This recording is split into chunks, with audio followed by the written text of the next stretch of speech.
এই যে মানুষটি হেঁটে আসছেন তার নাম জাম্মাত হোসেন।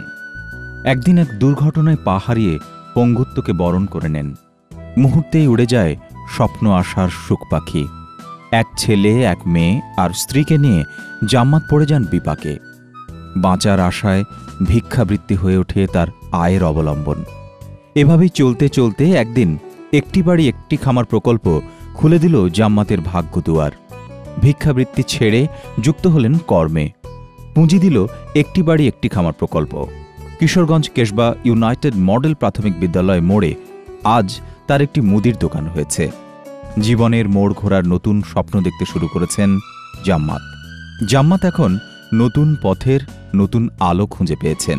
দূরে দূরে ভিক্ষা করেছিলাম, বাবা মরণ কষ্ট, বাবা গালি করে, বাবা পরে এসো এটা করে, এই পাই বাবা 100 200 300 করে পাই, বাবা দিন যায় না বাবা একটি বাড়ি একটি খাবার, এটা আমাকে দোকান করে দিয়েছে বাবা। এখন আমি দোকান করে খাইছি বাবা। আল্লাহ আল্লাহ আমাকে আমি সুখেই চলাইছে, তোমার দোয়া বাবা। বাবা আগের কথা উঠে বাবা ভেতর ঠানি যায় বাবা, চকুর মেয়ে ঝরঝর করে আপনি পড়ে।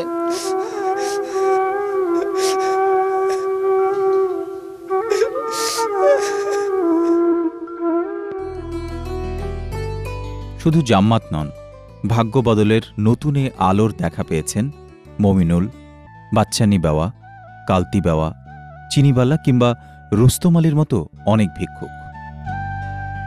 আমি আগে ভিক্ষা করে খাইছিলাম, এখন আর ভিক্ষা করি না। টিউনো স্যার আমাকে ভ্যান দিছে, একটি বাড়ি একটি খামারে ভর্তি করছে, করার পর ওইখান থেকে আমি এই ভ্যান পাইছি। সবকিছুই সম্ভব হয়েছে একটি বাড়ি একটি খামার প্রকল্পের সহায়তায়। তাই তো নীলফামারী জেলার কিশোরগঞ্জ উপজেলা আজ ভিক্ষুক মুক্ত উপজেলা হিসেবে স্বীকৃত। প্রধানমন্ত্রী শেখ হাসিনার স্বপ্নপ্রসূত এই প্রকল্পের মাধ্যমে দরিদ্র মানুষের ভাগ্য উন্নয়নে ধারাবাহিক সাফল্যগাথা তৈরি হয়েছে। এই সাফল্যগাথায় যুক্ত হয়েছে ভিক্ষুক সমাজ। আমরা শত্রুকে মোকাবেলা করে যুদ্ধ করে বিজয় অর্জন করেছি। এখন আমাদের যে যুদ্ধ সেটা হচ্ছে দারিদ্র্যের বিরুদ্ধে। বাংলাদেশকে আমরা দারিদ্র্যমুক্ত করতে চাই, কাজে আমাদের এখন সবথেকে প্রধান শত্রু হচ্ছে দারিদ্র্য। এই দারিদ্র্যের বিরুদ্ধে আমাদেরকে লড়াই করতে হবে, অর্থাৎ আর্থসামাজিক উন্নয়নের জন্য মন প্রাণ দিয়ে কাজ করতে হবে। এভাবেই শুরু হলো দিন বদলের গল্প, যার শুরুটা হয়েছে 2014 সালে। আপনাকে একটি বাড়ি একটি খামারের সদস্যভুক্ত করা হলো। আসি। একটি বাড়ি একটি খামার প্রকল্পের মাঠ সহকারীদের জরিপের ভিত্তিতে ভিক্ষুকদের চিহ্নিত করা হয়। তারপর তাদেরকে গ্রাম উন্নয়ন সমিতির সদস্য করা হয়। এই সদস্যদের চাহিদার উপর ভিত্তি করে দেয়া হয় সরকারি তহবিল। টাকা দিয়ে কি করবেন?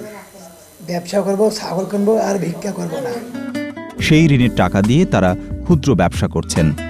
ভিক্ষুকদের মাঝে তৈরি হয়েছে কর্মসংস্থানের ব্যবস্থা। অভাবে ছিল, অভাবে চাওয়ার পর আমি ভিক্ষা করছিলাম। ভিক্ষা করার পর টুনু স্যার আমাকে একটি খামার সদস্য করে নিল। করার পর 5,000 টাকা লোন দিল। ওই লোন দেওয়ার পর ব্যবসা করি। কাউকে কিনে দেওয়া হয়েছে ছাগল। আগে ভিক্ষা করছি, মাসের বাইরে টাকা ঝাগড়া কুকুরের মতন করতে মতো মস্ত গালি গ্রাস দেয়। এটা মমিনের ঘর। একটি বাড়ি একটি খামার প্রকল্প থেকে ভিক্ষুক পুনর্বাসন সমিতি হাতে নেওয়া হয়। সেখানে একটা অংশ হিসেবে মমিনকে সদস্য করা হয়। সেই সমিতি থেকে মমিনকে 6,000 টাকা লোন দেওয়া হয়। ওর মা আছে, ওর মা, ওর বাবা সবাই এক ঘরেই থাকে। একটি বাড়ি একটি খাবার শিখছি, 5,000 টাকা পাচ্ছি। 5,000 টাকা দিয়ে বকরি কিনছি, তারপরে ঘর সব ঘর দিছে, ওই ঘরে আমি আসি।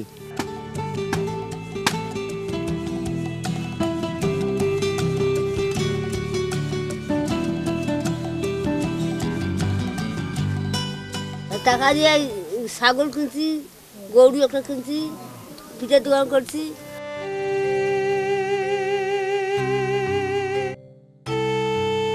এই হলো বাচ্চানি বেওয়া।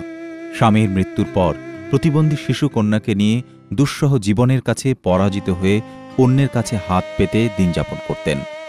আমি খুব অভাবে আছি, আমার অচল বাচ্চার জন্য কিছু সাহায্য করেন। আমাদের ঘর বাড়ি,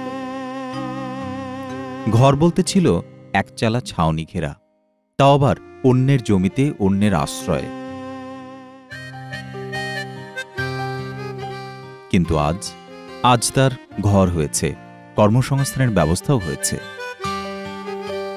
দুপুরে বাচ্চার মা হয়ে স্বামী আমার মারা গেছে, সেখন থাকিয়া আমি আস্তে আস্তে ভিক্ষা করি গেছি।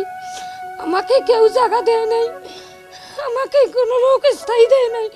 আমাকে দেখলে মানুষ ঘেন্না করে। আমার প্রতিবন্ধী আছে, আমাকে একটি বাড়ি একটি খাবার থাকিয়া ঘর দিছে, আমাকে বকরি দিছে, আমাকে সহযোগিতা করেছে। আমি এখন বর্তমান ভালো আছি।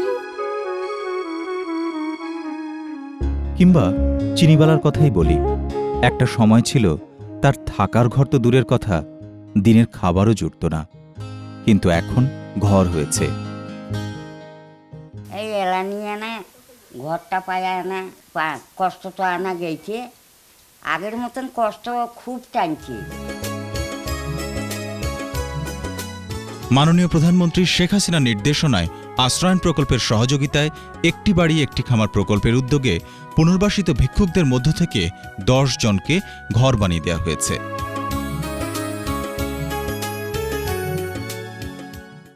এ পর্যন্ত ভিক্ষুক পুনর্বাসিত হয়েছে 951 জন।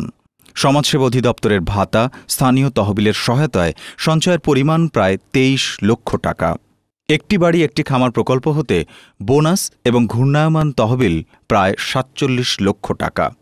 এই তহবিলের মধ্যে বিনিয়োগ হয়েছে প্রায় 30 লক্ষ টাকা। এই উদ্যোগকে সফল করে তুলতে কিশোরগঞ্জ উপজেলা প্রশাসন কাজ করে যাচ্ছে। ভিক্ষুক মুক্ত কিশোরগঞ্জ আজ বাংলাদেশের মডেল উপজেলা হিসেবে স্বীকৃত। উপজেলা প্রশাসন কার্যালয় চত্বরে তৈরি করা হয়েছে চা বাগান। পুনর্বাসিত ভিক্ষুকদের একটি অংশ এই চা বাগানে শ্রম বিনিয়োগ করে আর্থিক ভাতা লাভ করছেন।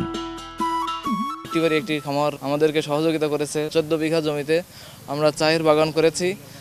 তারা এখানে এসে কাজ করে, তাদের মধ্যে কর্মস্পৃহা আছে এবং তারা প্রকৃত অর্থেই মানে ভিক্ষাবৃত্তির মতো অমর্যাদাকর পেশাকে ছেড়ে দিয়ে এখন তারা কর্মমুখী হয়েছে।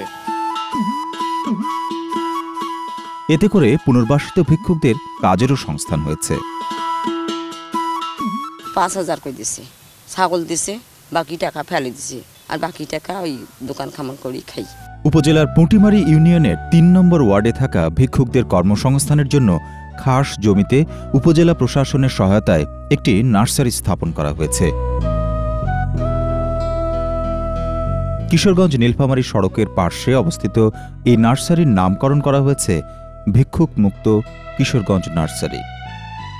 এখানে 11 জন পুনর্বাসিত ভিক্ষুক তারা এখানে কর্ম করে এবং তারা ভিক্ষার হাতকে কর্মের হাতে রূপান্তর করেছে। কিশোরগঞ্জ উপজেলা ভুট্টা উৎপাদনের জন্য বিখ্যাত। ভুট্টার মাধ্যমে পুষ্টিকর খাবার পপকর্ন বানিয়ে নতুন অর্থনৈতিক কার্যক্রম সৃষ্টির উদ্দেশ্যে একটি পপকর্ন মেশিন বানানো হয়েছে, যার আয়ের অংশ হিসেবে মুনাফা পাচ্ছেন বিনিয়োগকারী ভিক্ষুকরাও। আগে আমি ভিক্ষা করছিলাম, এখন ভিক্ষা বন্ধ হয়ে গেছে। স্যার আমার ভিক্ষা বন্ধ করে দিছে। বন্ধ করে দেওয়ার পর আমাকে এই কাজটা দিচ্ছে। আমাকে আমি স্কুলে না হলে হাট বাজারে আমি এই বেচা বিক্রি করি খাই। বিভিন্ন সমিতির সদস্যদের স্থায়ী অর্থনৈতিক সমৃদ্ধির জন্য উপজেলা পরিষদের পুকুরে হাঁসের খামার করা হয়েছে। আমরা বিভিন্নভাবে আমাদের এই যে যারা গরিব আছে তাদের বিভিন্নভাবে পুনর্বাসন করতেছি। যেমন এখানে হাঁসের খামার করেছি, এখানে কিছু লোকের কর্মসংস্থান হচ্ছে। আমরা একটি বাড়ি একটি খামার থেকে যথেষ্ট সহযোগিতা পেয়েছি। প্রধানমন্ত্রী কার্যালয়ের মুখ্য সচিব আবুল কালাম আজাদ পুনর্বাসিত ভিক্ষুকদের উদ্দেশ্যে বলেন, আমি যেহেতু আপনাদেরকে বলেছি একটা কথা যে আপনাদের সঙ্গে সবাই আছে, তাহলে সমস্যার সমাধান একদিনে হবে না, ক্রমে ক্রমে হবে। আমি শুধু আপনাদেরকে এই কথা বলার জন্য আসছি যে আপনারা সাহস হারান না, আপনারা সাহস রাখেন, আমরা সবাই আপনার সঙ্গে আছি। একটি বাড়ি একটি খামার প্রকল্পের পরিচালক অতিরিক্ত সচিব ডক্টর প্রশান্ত কুমার রায় ভিক্ষুকদের সঙ্গে এক মতবিনিময় সভায় অংশগ্রহণ করেন। কয়টা ছাগল হয়েছে আপনার? দুইটা। আবার এই দুইটা বাচ্চা 4টা। ও বিক্রি করে দিচ্ছে? আচ্ছা, তাহলে তো আর 1 বছর হতে হতে 8টা 10টা হবে। তো এগুলো বিক্রি করলে আমরা অনেক টাকা হবে, আর জীবনেও ভিক্ষা করতে হবে না, তাই না? বাড়িতে এখন কি কাজ করেন? ওই দোকান ফাট করি, এই খাজা বেচাই, গুড় বেচাই, চানাচুর বেচাই, এই খাজা চানাচুর এগুলো কেনার টাকা কে দিয়েছে? ছাড় দিয়েছে। হ্যাঁ, আপনাদের জীবনের যে সফলতা শুরু হয়েছে এটা যেন দীর্ঘস্থায়ী হয় এবং আপনারা দীর্ঘজীবী হবেন, আপনাদের মানুষের অধিকার নিয়ে বেঁচে থাকবেন। বিশ্বের চলমান প্রথাগত ক্ষুদ্র ঋণ, যা মাইক্রোক্রেডিট হিসেবে পরিচিত, এর সাথে একটি বাড়ি একটি খামার প্রকল্পের ঋণ প্রদান প্রক্রিয়ার সঙ্গে পদ্ধতিগত বিস্তর পার্থক্য রয়েছে। ক্ষুদ্র ঋণ বা মাইক্রোক্রেডিট মডেলে তহবিলের উৎস সরকারি তহবিল, দাতা গোষ্ঠীর তহবিল এবং সামাজিক সংগঠন। ঋণ প্রদানকারী সংস্থাগুলো হচ্ছে এনজিও এবং ঋণ প্রদানকারী সরকারি প্রতিষ্ঠান। এদের মাধ্যমেই তহবিল বিতরণ করা হয় দরিদ্র পরিবারের মধ্যে। প্রাপ্ত ঋণের টাকা বিনিয়োগ করে উপকারভোগীরা সুদ এবং নিজস্ব সঞ্চয় সহ ফেরত দেয় সংশ্লিষ্ট এনজিও কিংবা ঋণ প্রদানকারী সংস্থাসমূহকে। কিন্তু একটি বাড়ি একটি খামার প্রকল্পের ক্ষুদ্র সঞ্চয় ও স্থায়ী বিনিয়োগ মডেল এরকম। প্রাথমিক তহবিলের উৎস সরকারি তহবিল। এই তহবিল একটি বাড়ি একটি খামার প্রকল্পের মাধ্যমে অনুদান হিসেবে দরিদ্রদের দেয়া হয়। প্রাপ্ত অর্থ বিনিয়োগ করার মধ্য দিয়ে আয় বর্ধন কাজে যুক্ত হয়। এরপর গৃহীত ঋণের অর্থ সার্ভিস চার্জ সহ ফেরত দেওয়া হয় সদস্যদের নিজস্ব সঞ্চয় তহবিলে। এভাবেই ঘূর্ণায়মান চক্রে সরকারের দেয়া অনুদান দরিদ্র পরিবারের মধ্যে বিনিয়োগ হতে থাকে, অর্থাৎ নিজেদের অর্থ নিজেদের কাছেই থেকে যাচ্ছে। আর এই পদ্ধতিতে কিশোরগঞ্জ উপজেলার ভিক্ষুকরা স্বাবলম্বী হয়ে উঠছেন। আমরা ভ্রমণ করলাম নীলফামারী জেলার কিশোরগঞ্জ উপজেলা, যেখানে 951 জন ভিক্ষুককে পুনর্বাসিত করা হয়েছে। আপনারা দেখলেন ভিক্ষুক একটি বাড়ি একটি খামার প্রকল্পের আওতায় তার সদস্যপদ গ্রহণ করে তার যে সঞ্চয়ের অর্থ দেওয়া নেওয়া এগুলো সবই কিন্তু অনলাইনে। সর্বশেষ অসহায় বা দরিদ্র ব্যক্তিও কিন্তু আজকে ডিজিটাল পদ্ধতিতে তাদের দোরগোড়ায় বসে সেবা পাচ্ছে।